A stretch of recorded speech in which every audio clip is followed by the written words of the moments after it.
بطل حلقتنا النهاردة هو الفنان محمد متولي. ما كانش مجرد ممثل عادي، كان بيؤدي أدواره بكل حب وإخلاص للشخصية اللي كان بيأديها، وعمره ما فكر يكون اسمه متصدر على أفيشات الأفلام أو تترات المسلسلات كمان علشان يكسب ثقة الجمهور ويوصل لقلوبهم. أقنع الجمهور اللي بيحبه بكل أدواره اللي قدمها، فبمجرد سماع نبرة صوته هتعرف إنك هتشوف على الشاشة يا إما شخصية هتضحكك من قلبك، يا إما شخصية هتصدمك من الخوف والرعب.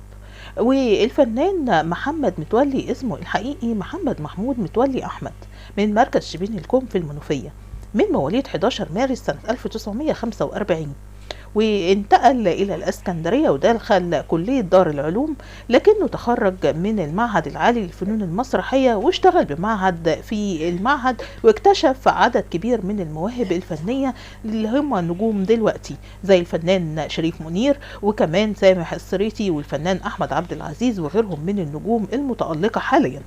وتزوج الفنان محمد متولي خارج الوسط الفني، وهي السيدة وفاء إبراهيم، وكانت خريجة كلية العلوم أيضا، وأنجب منها بنتين.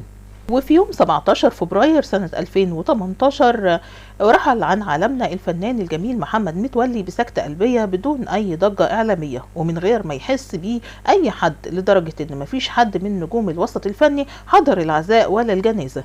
والغريب في الأمر إن زوجته السيدة وفاء في لقاء ليها حكت إن كان عنده السكر وضعف في عضلة القلب، لكن السبب الوفاء الحقيقي كان دور برد. وبكده تكون خلصت حلقتنا النهارده، ونرجو من حضراتكم ما تنسوش دعمنا بلايك للفيديو وكمان اشتراك في القناة ونفعل الجرس على الكل ليصلكم كل جديد وحصري من القناة.